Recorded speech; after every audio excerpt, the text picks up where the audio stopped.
Hello दोस्तों। आज की कहानी है गांव का लड़का शहरी लड़की का प्यार। सुबह।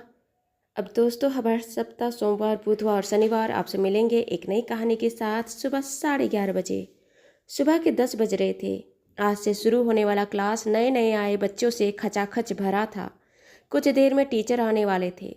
तभी एक 17 साल का लड़का नाम अरविंद क्लास में इंटर किया। अंदर आया। क्लास में आगे के बेंच में सारे बच्चे बैठ गए। वो जाकर चुपचाप पीछे की बेंच में बैठ गया। जैसे वह क्लास में घुसा था तभी क्लास के तीसरे बेंच में बैठी लड़की नाम समायरा का उस लड़के पर नज़र अटक गई। पहली नज़र में ही देखकर उसे अच्छा लगा था। बिल्कुल भोला भाला सीधा साधा सुंदर सांवला मुख। एक अलग ही आकर्षण था जो समायरा को अपनी तरफ खींच रहा था। खैर टीचर आए। अपने इंट्रोडक्शन देने के बाद क्लास के सारे बच्चों ने अपना इंट्रोडक्शन दिया। क्लास थी डॉक्टर की एंट्रेंस परीक्षा की तैयारी करने की क्लास, जहाँ पर बहुत सारे बच्चे डॉक्टर बनने की ख्वाहिश अपना सपना लेकर आए थे। यहाँ पर वह आए थे अपनी मेहनत करने के लिए और डॉक्टर के एंट्रेंस को अच्छे नंबर से पास कर अपने पसंद के मेडिकल कॉलेज में एडमिशन लेने के लिए। शुरुआत के 15-20 दिन में ही समारा को यह बात बहुत अच्छे से समझ गई थी। साथ ही पूरा क्लास और सारे टीचर्स भी समझ गए थे कि अरविंद बहुत ही तेज़ तर्रार इंटेलिजेंट और होशियार लड़का है। समारा जो पढ़ने में बहुत अच्छी तो नहीं थी, लेकिन बहुत अमीर घराने की थी। उसे केमिस्ट्री समझने में बहुत तकलीफ होता था। केमिस्ट्री अगर कहा जाए तो उसका दुश्मन था।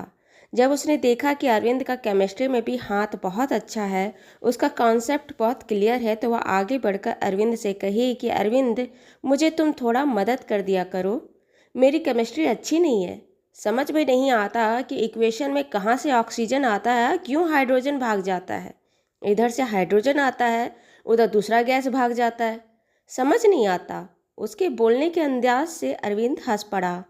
अब जब कभी भी क्लास में समायरा को पढ़ाई में केमिस्ट्री में दिक्कत होती तो वह अरविंद से पूछती और अरविंद उसके सारे डाउट्स को दूर कर देता, उसके कॉन्सेप्ट को क्लियर करता।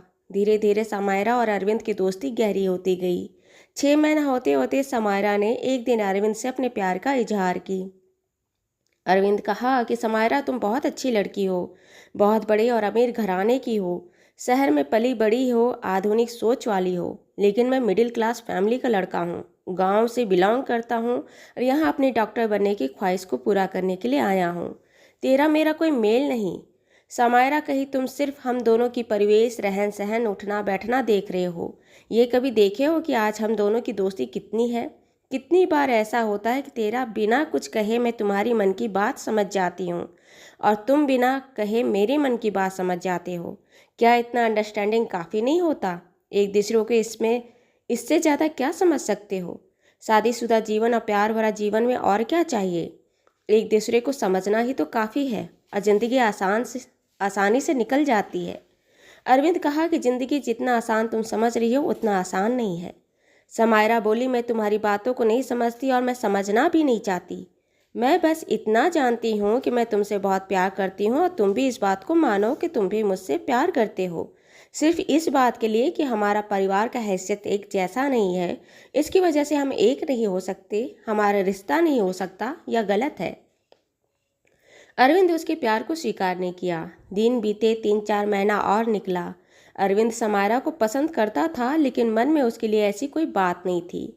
समायरा के खुलकर अपना प्यार का इजहार करने से अरविंद का सोचने का तरीका बदल रहा था। समायरा के लिए उसके झुकाव बढ़ रहा था।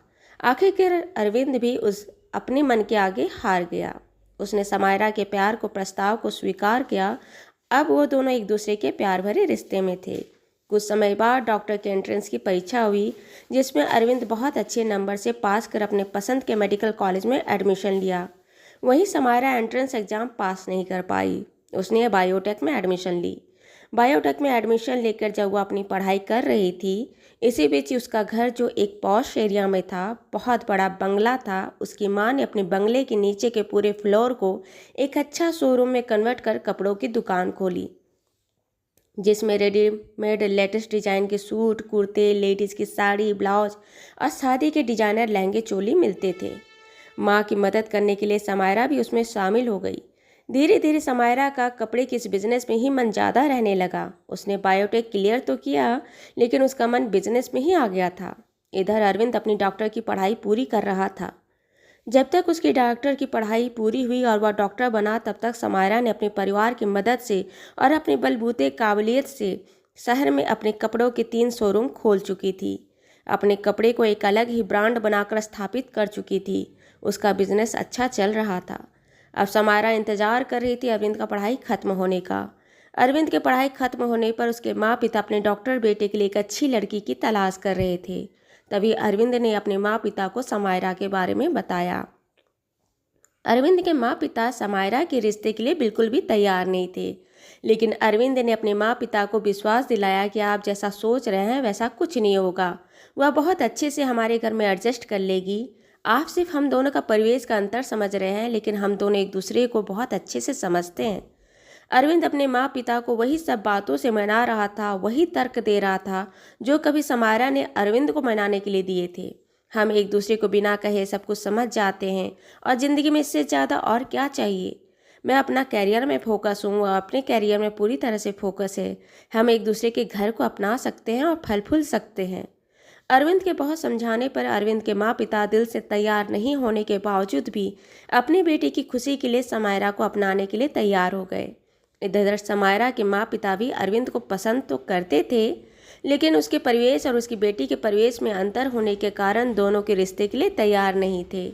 लेकिन अरविंद ने समायरा के माँ पिता को भी मना लिया, उन्हें भरोसा दिलाया। बहुत जल्द समायरा और अरविंद के घर वालों के आपसी सहमति से अरविंद और समायरा की शादी हो गई। शादी के 8 महीने बीते थे, लेकिन दोनों के रिश्तों में खटपट शुरू हो चुकी थी। दोनों के रिश्ते में दरार पड़नी शुरू हो गई थी और इधर समायरा 3 महीने की प्रेगनेंसी में भी थी। अरविंद जो इतना सुलझा हुआ लड़का था, उसके लिए हर बात पर समायरा का अपने मन के हिसाब से चलना और उसे अपने हिसाब से करने के व्यवहार पर चिढ़ होने लगी थी।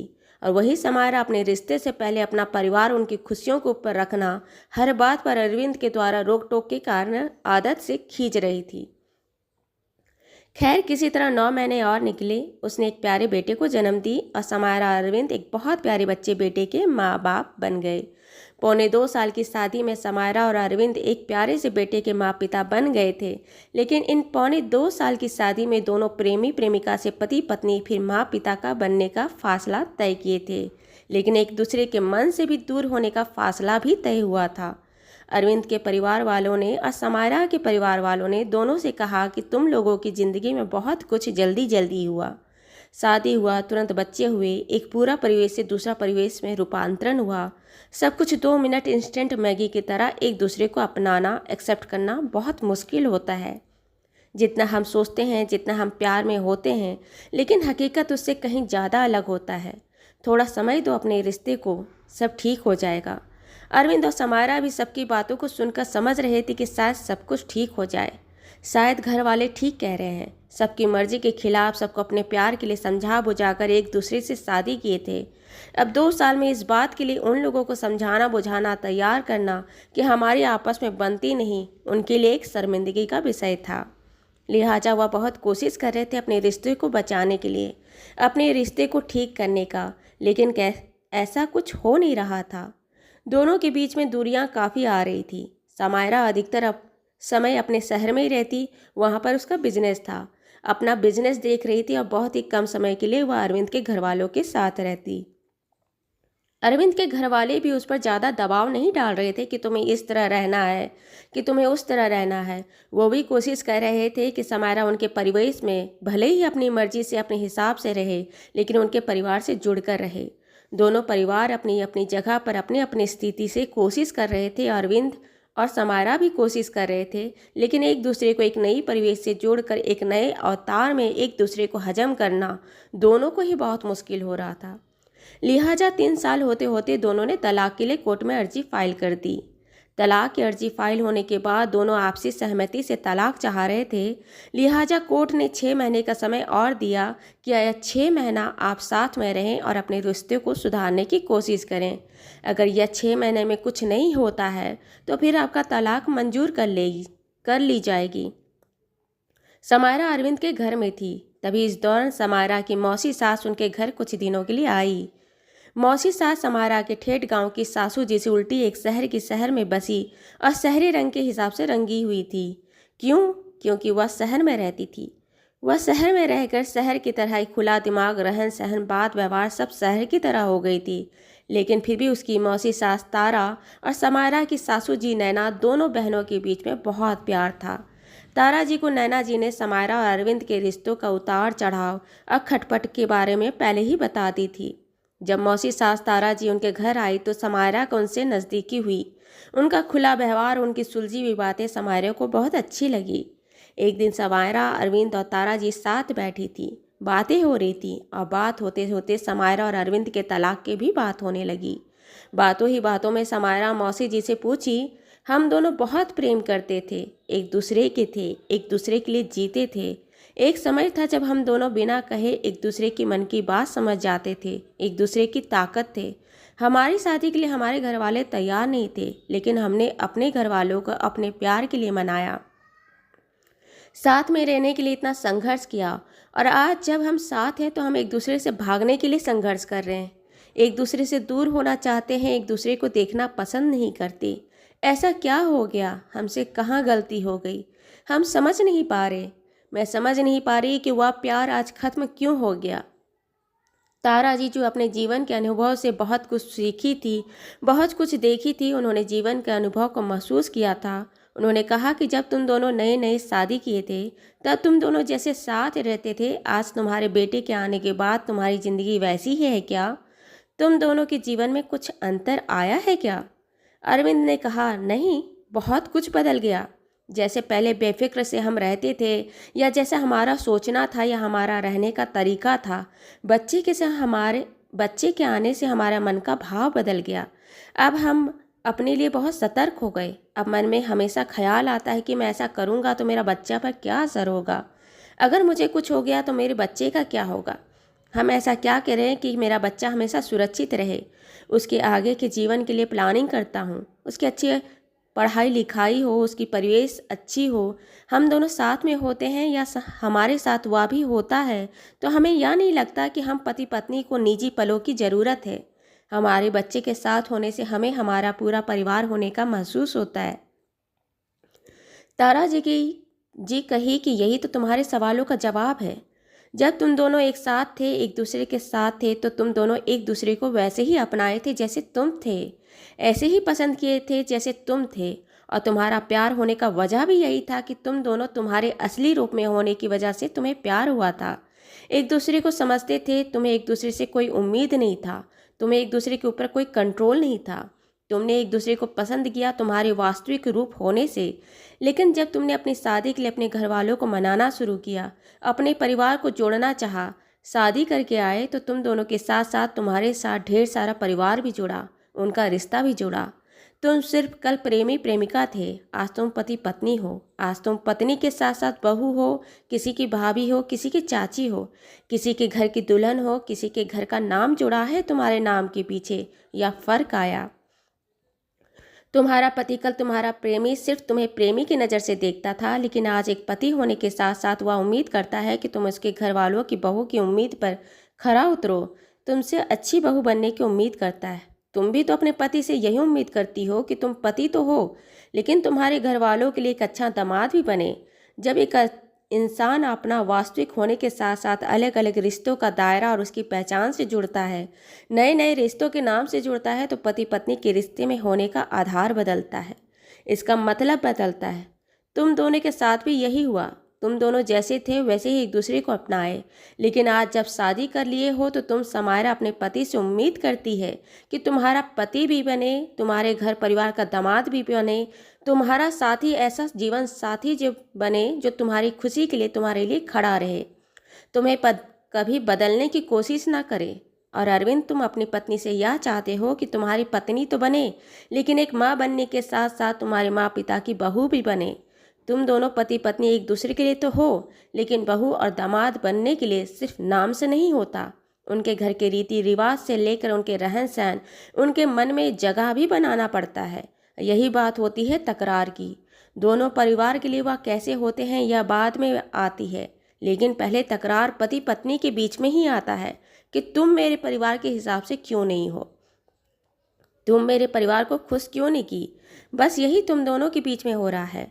समायरा और अरविंद ने दोनों सर झुका के बोला, आप सही कह रहे हैं। हमारे मन में एक गांठ है कि हमने तो एक दूसरे को अपनाया, लेकिन हम पूरी कोशिश कर रहे हैं कि हम अपने परिवार को वह सारी खुशियां दें या एक तरह से उनकी भरपाई करें जो हमारे उनके पसंद की शादी ना करने से उनको दुख हुआ है। लेकिन अब क्या करें? हमारे रिश्ते में बढ़ते खटास को देखकर अब क्या करना चाहिए, क्योंकि हम ऐसी कंडीशन में हैं कि हम एक दूसरे को अपना नहीं सकते। ताराजी बोले कि बहुत बार ऐसा होता है कि हम एक दूसरे से भागना तो चाहते हैं, लेकिन जब एक दूसरे से भाग जाते हैं, उससे अलग हो जाते हैं, तो ऐसा लगता है कि काश मैं उससे भागी ना होती, काश वह मेरे साथ होता। भले अभी तुम्हें तलाक के लिए 6 महीने का समय मिला है, तुम्हें 6 महीने बाद अलग हो जाओ या फिर कुछ समय के लिए तुम दोनों अलग अलग रहो, सिर्फ बेटे के लिए एक दूसरे से जुड़े रहो। पति पत्नी ना सही, माँ और पिता बनकर एक दूसरे से मिलना, उस बात को याद करना जो तुम्हारे एक दूसरे से प्यार करने का कारण बना। जब भी मिलना, और यकीन मानो जब कभी ऐसा लगे कि दोनों को एक दूसरे की ज़रूरत है और एक दूसरे के साथ में होने का मतलब है, तो फिर साथ में एक घर में एक कमरे में साथ होना। हो सकता है कुछ समय की दूरियां तुमको पास ला दे। जब तुम प्रेमी प्रेमिका थे तो एक दूसरे के खोने के डर से तुम लोगों ने इतना संघर्ष किया, अपने परिवार वाले को मनाने का, उनका गुस्सा को झेला, एक दूसरे से अभी अलग रहने से, एक दूसरे के खोने के डर से, अपने बेटे के परिवार को बिखरने से बचाने के लिए, या एक दूसरे का बुढ़ापा का साथी को खोने के डर से भी एक होने की कोशिश करो। मैं भी यही कहती हूँ कि कुछ समय के लिए तुम दोनों खुद को समय दो, खुद को समझने के लिए, खुद को रिश्ते को बचाने के लिए, समझने के लिए, और खुद को समझो। अगर तुम दोनों खुद को खुश नहीं रख पाए, अपने रिश्ते को तुम लोग जिंदा रख पाए, तो समाज के लिए तुम लोग का रिश्ता में होना ना होने का कोई मतलब नहीं है। पहले खुद के रिश्ते को बचाओ, अपने रिश्ते को जिंदा रखना, फिर समाज परिवार को देखना, क्योंकि तुमसे तुम्हारा परिवार है। अब शादी हो चुकी है, इसलिए सबसे पहले अपने रिश्ते को देखो, अपने बेटे के परिवार को देखो, उसके बाद परिवार को देखो। समायरा और अरविंद को शायद अपने सारे सवालों का जवाब मिल चुका था। उसने भी वही तय किया जो उनकी मौसी सास ने कहा था। कुछ दिन के लिए सही, दोनों को एक दूसरे को थोड़ा समय देना होगा, अपने रिश्तों को समझने के लिए, एक दूसरे के मन के समझने के लिए, और एक दूसरे को फिर से प्यार करने के लिए। दोस्तों, ये कहानी आपको अच्छी लगी है तो इसे लाइक करें, शेयर करें, सब्सक्राइब करें, और मिलते हैं एक नई कहानी के साथ एक छोटे से ब्रेक के बाद। धन्यवाद।